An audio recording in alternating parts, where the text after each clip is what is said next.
मोदी सरकार द्वारा आनन फानन में पास किए गए 3 कृषि कानूनों के विरोध में देश का किसान सड़कों पे है। दिल्ली के 5 गेटों पे जमा है, लाखों किसान हैं और कृषि कानूनों को वापस लेने के लिए अपने धरने पे बैठे हुए हैं। सिंघू बॉर्डर पे पूरी व्यवस्था के साथ आए हुए हैं। फिर भी उन व्यवस्थाओं में से एक अनूठी व्यवस्था है कैंपिंग की। आप देखे होंगे जब लोग नाइट आउट कैंपिंग के लिए जाते हैं, ऐसे कैंप में रहते हैं। और वैसे ही कैंप हमारे यहाँ देख रहे हैं आप, एक रो में लगे हुए हैं। 50 से ज़्यादा कैंप लगभग होंगे यहाँ पे। इसमें कौन रहेगा, कैसे रह सकता है, क्या फैसिलिटीज़ हैं, तो इसमें क्या क्या फैसिलिटीज़ देते हैं? फैसिलिटीज़ सोने के लिए हर चीज़ है। सोने के लिए हर चीज़ है। ऊपर ये देख रहे हैं यहाँ पर टेंट है, नीचे गद्दे लगाकर। ये बुकिंग कैसे करते हैं आप? बुकिंग देख रहे हैं आप, मैं बहुत देर से मैं देख रहा हूँ, आप लोगों के नाम लिख रहे हैं, उनको टाइम दे रहे हैं। तो जो एक बार आता है वो जम जाता है कि लोग चले जाते हैं, फिर आते हैं, आते रहते हैं, लेते रहते हैं? नहीं, आते भी रहते हैं। कुछ जो फैमिलीज़ हैं जिन्होंने यहाँ पे रुकना है, हम उनको फोर्स नहीं करते कि चले जाओ, यहीं वो रुकते हैं। फर्स्ट प्रेफरेंस सुबह से लेकर 24 घंटों लेडीज़ के लिए है, लेडीज़ और बच्चों के लिए है। उसके बाद अगर बच जाते हैं तो बुजुर्गों और दूसरे लोगों को दे देते हैं। आपने कहा कि हम महिलाओं को, बच्चियों को, बच्चों को देते हैं, तो उनकी सुरक्षा और रात में ठंड या फिर और ढेर सारी परेशानियां होती हैं। जब कोई महिला घर से बाहर निकलती है तो ढेर सारे लॉ एंड ऑर्डर की भी दिक्कत रहती है। तो वो सारी चीज़ें आप यहाँ पे देखते हैं, आपके वॉलंटियर्स? हाँ जी, पूरी 24 घंटे हमारे जो वॉलंटियर्स हैं यहाँ पे पूरा हम पहरा देते हैं। यहाँ पे सिक्योरिटी का पूरा हम ख्याल रखते हैं। और ये पंप है, ये सतिंदर जी सिंह का है, सतिंदर जी का 31 माइलस्टोन, ये पूरा हमें साथ दे रहे हैं। और आप देख सकते हैं कि नहाने का बंदोबस्त भी इन्होंने किया है यहाँ पे, और बाथरूम भी खोल रखे हैं इन्होंने, तो हमें पूरा सहयोग दे रहे हैं। इधर बैक साइड भी हमने टेंट लगाए हैं। पेट्रोल पंप बंद है? नहीं जी, पेट्रोल पंप चल रहा है। हाँ। आप देख सकते हैं इसमें 50 से ज़्यादा टेंट लगे हुए हैं और एक टेंट में, ये मीडियम क्लास का जो टेंट है, इसमें 2 लोग आ सकते हैं। और कुछ छोटे टेंट हैं जो एक आदमी के लिए काफ़ी है। और ये वाटरप्रूफ है। इसमें टेम्परेचर और मौसम को ध्यान में रखते हुए इसमें सारी व्यवस्थाएं हैं। इसमें कंबल है, रजाई है, गद्दे हैं, ताकि किसी को ठंड ना लगने पाए। और उन्हीं एक बासिंदे से, इस टेंट में रहने वाली लड़की से बात हम कर रहे हैं कि वो किस लिए किसान आंदोलन को सपोर्ट करने आई हैं और वो कितना किसान कानून को समझती हैं। आपका नाम क्या है? अंजलि। आप कब से हैं यहाँ पे? मैं 28 तारीख से हूँ यहाँ पे वैसे, पर बीच में कभी कुछ काम होता है तो यूनिवर्सिटी चले जाते हैं, फिर वापस आ जाते हैं। अच्छा, आप अभी यूनिवर्सिटी में पढ़ाई भी कर रही हैं? हाँ। हमने पूछा कि ये टेंट कैसे हुआ, किन लोगों के लिए बनाया गया है, तो उन्होंने बताया कि हम फर्स्ट प्रेफरेंस पे औरतों, महिलाओं, बच्चियों के लिए देते हैं ये। तो इसमें फैसिलिटी कैसी है और क्या देते हैं, किस स्तर की व्यवस्था इसमें करते हैं? मतलब एक तो जो सबसे मेन व्यवस्था है कि ये टेंट अपने आप में एक बहुत अच्छी चीज़ है कि जैसे सर्दियों में सबसे ज़्यादा जो धुंध पड़ती है, तो ओस पड़ती है सर्दियों में, तो उसमें बाहर सोना बहुत ही ज़्यादा मुश्किल हो जाता है। तो ओस से ये बचाती है। अगर बीच में वाटरप्रूफ है, अगर बीच में बारिश हो जाए या कुछ भी हो तो उसके लिए बहुत अच्छी चीज़ है। और अंदर मतलब अगर सर्दियों की रातों में हवाएं बहुत तेज़ चलती हैं तो मतलब हवा भी नहीं लगती है। और साथ में अंदर गद्दा, कंबल और ये सब इन लोगों ने प्रोवाइड करवाया है। तो अंदर लाइट वैसे लाइट लग सकती है, पर यहाँ पे ऑप्शन है लाइट लगने का, पर वो किसी किसी के पास है तो अपना वो लगा, ज़रूरत भी नहीं पड़ती है क्योंकि बाहर की लाइट इनफ होती है। तो इनकी बहुत अच्छी पहल है ये। वैसे मतलब जब ये नहीं था तो और जो यहाँ पे औरतें आई थी तो हम लोग भी जैसे जो ट्रॉली वगैरह जो आए हैं, मतलब हम स्टूडेंट्स से तो हमारे पास अपना कोई इंतज़ाम ऐसा नहीं था, पर हम जिन ऑर्गेनाइजेशंस के लोगों को जानते थे तो उन लोगों ने हमारे लिए वो इंतज़ाम भी किए थे। उसके बाद जैसे जैसे मतलब सर्दी बढ़ती गई तो और भी इंतज़ाम बढ़ते गए, तो उसमें इनका बहुत ही अच्छा एक इंतज़ाम है कि आप पैक होकर आराम से यहाँ पे सो सकते हैं। कंबल वगैरह भी ये लोग प्रोवाइड करवाते हैं, तो एक बहुत ही अच्छी पहल है ये। तो आप अपने घर से अकेले आई हैं, अपने यूनिवर्सिटी के ग्रुप में बच्चियों के साथ आई हैं? हमारी students for society SFS organisation है पंजाब यूनिवर्सिटी में, जो सोसाइटी में जो पॉलिटिकल मुद्दे हैं उनके ऊपर मतलब उनको मतलब स्टूडेंट्स को पॉलिटिसाइज करने का काम करती है। तो हम सारा ग्रुप हम साथ में आए हैं। आप देख रहे हैं इनका पूरा ग्रुप यूनिवर्सिटी से चल के आया है।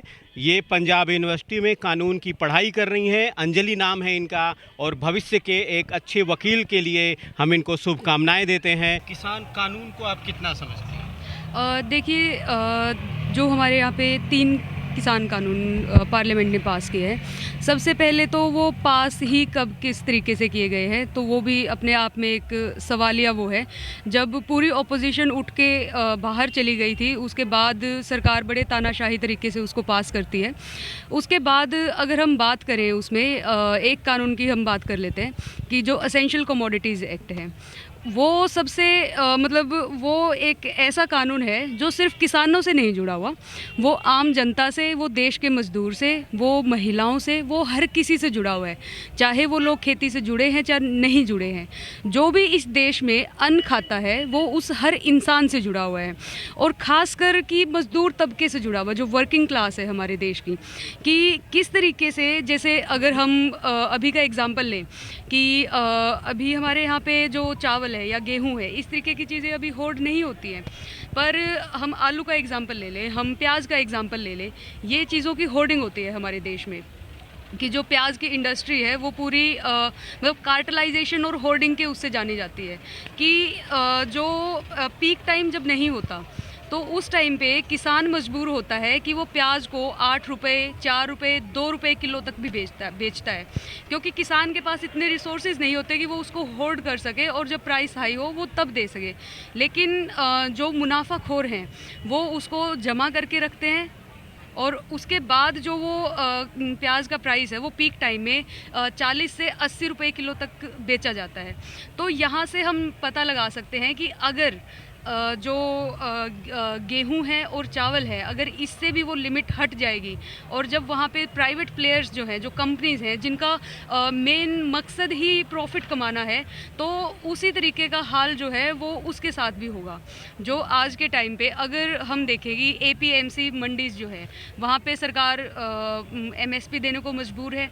उसके जो वो MSP देने को मजबूर है उसी की वजह से वो सरकारी ख़रीद करती है, उसी की वजह से वो गोदामों में जाता है, उसी की वजह से जो BPL जो परिवार है उनको मतलब अनाज और ये सब चीज़ें सस्ते उसमें मिलती हैं।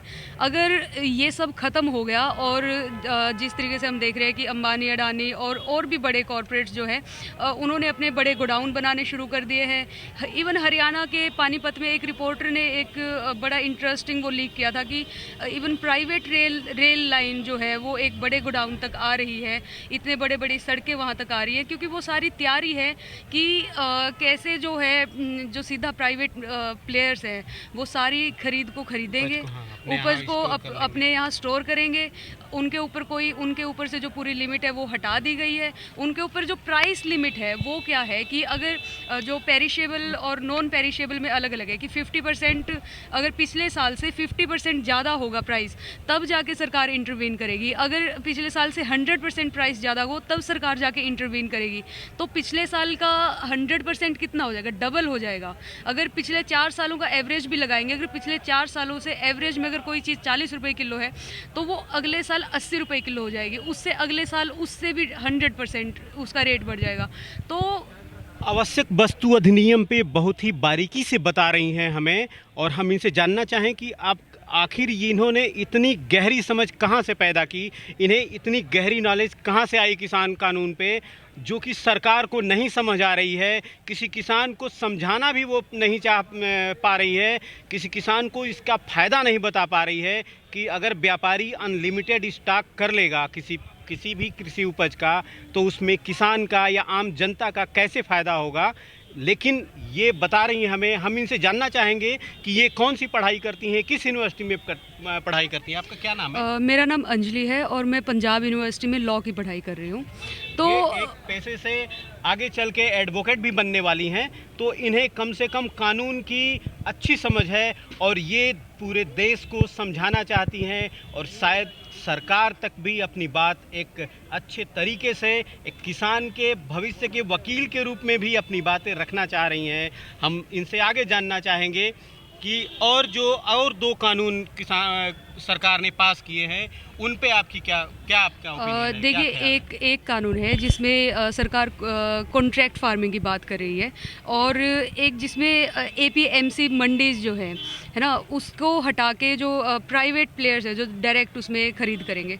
तो एपीएमसी मंडी का जो एग्जांपल है हमारे सामने, मतलब अभी हरियाणा और पंजाब है जहाँ पे मेन खरीद मतलब शायद 23 फसलें हैं जिनमें एमएसपी है, और उनमें से 2 ही फसलों पे एमएसपी किसानों को मिलती है, और वो भी सिर्फ पंजाब और हरियाणा अभी तक ऐसे स्टेट्स हैं जहाँ पे किसानों को अच्छी एमएसपी मिल जाती है। मतलब अगर 1800 रुपये एमएसपी है तो उनको 1600-1700 रुपये मिल जाते हैं उसमें।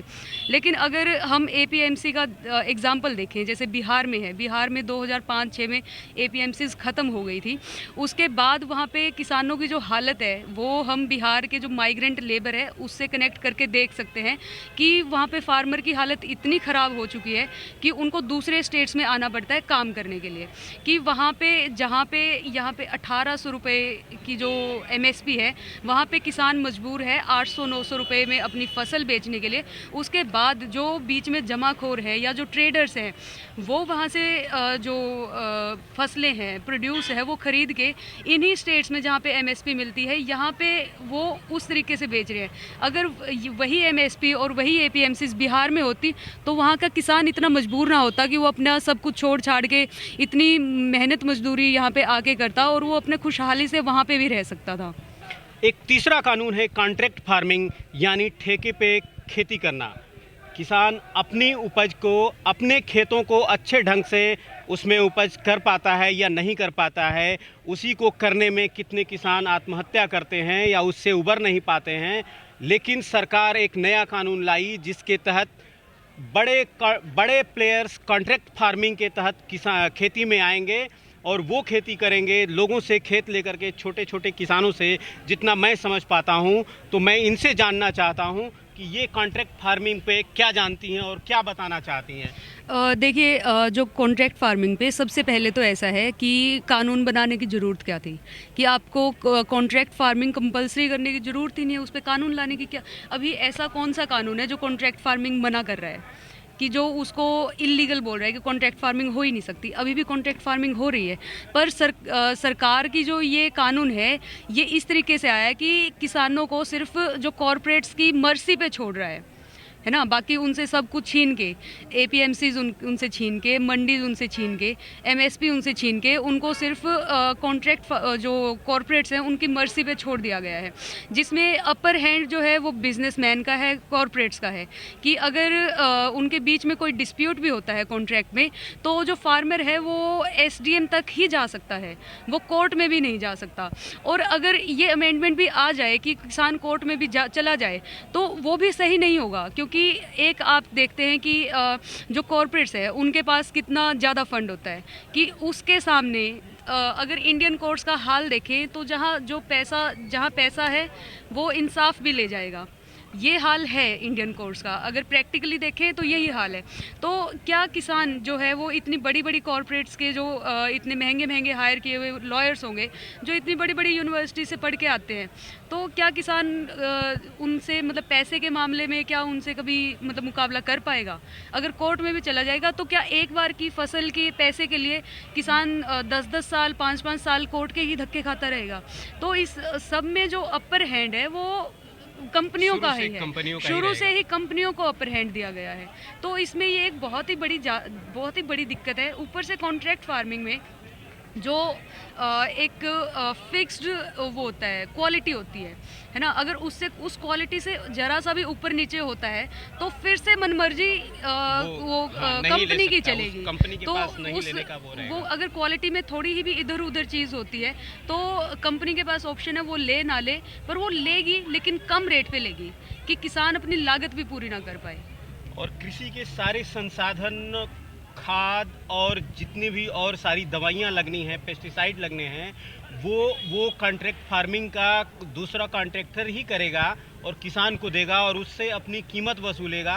तो कई बार तो मेरी समझ से ऐसा लगता है कि जितनी वो उपज करने के लिए किसान को देगा अपने अपनी तरफ से उतने की उपज ही नहीं हो पाएगी, जैसा कि कई बार होता है हमारे खेतों में ऐसे बोए जाते हैं और पैदावार उतनी निकल के नहीं आ पाती है, अक्सर निगेटिव में रहता है। तो अगर वैसी स्थिति में जब व्यापारी किसान को सारी फैसिलिटी प्रोवाइड कराया है तो उसके पैसे तो वो अपने ले लेगा, लेकिन उपज कम हुई तो जितनी उपज हुई उतने के ही पैसे वो देगा।